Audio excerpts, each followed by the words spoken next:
गोरखपुर जिले का एक शांत सा गांव था। गांव के आखिरी छोर पर एक तंग गलियों वाला मोहल्ला था, जहां प्रियांशु का घर था। उम्र 22 साल, शहर के इंजीनियरिंग कॉलेज का तीसरे साल का छात्र, लंबा, गोरा और बेहद समझदार लड़का। हर कोई सोचता था कि यह लड़का एक दिन जरूर कुछ बड़ा करेगा। गर्मी की छुट्टियों में जब वह गांव आया तो सामान्य दिनों जैसा ही था।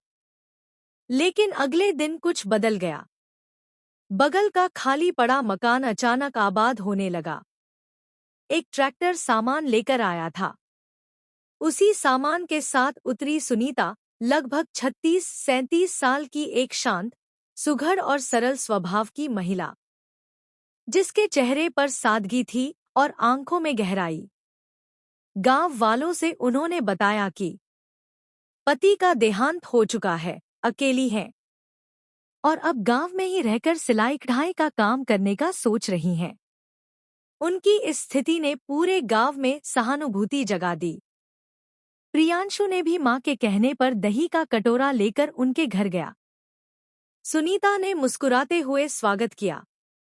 घरेलू माहौल, टूटी बिखरी चीजें, नए घर की धूल, सब कुछ जैसे जीवन की नई शुरुआत का संकेत दे रहे थे। धीरे धीरे प्रियांशु उनके छोटे छोटे कामों में मदद करने लगा। कभी सामान रखने में, कभी आंगन साफ कराते, कभी पानी की टंकी चढ़ाने में। सुनीता भी उसे अपने बेटे जैसा ही मानने लगी।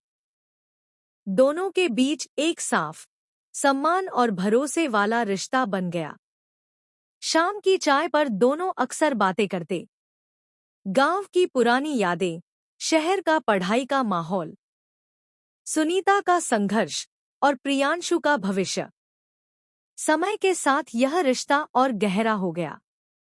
गांव वाले कभी कभी बातें बनाते, लेकिन न सुनीता बदली और न प्रियांशु। दोनों जानते थे कि यह रिश्ता ना प्यार था, न वह जो दुनिया समझे। यह बस एक इंसान का दूसरे इंसान से दिल का जुड़ाव था। एक दिन सुनीता का भाई आया और बोला कि उन्हें फिर से शादी कर लेनी चाहिए। सुनीता के मन में भारीपन था। उस शाम उन्होंने प्रियांशु को बताया कि शायद जाना पड़े। प्रियांशु उदास हो गया।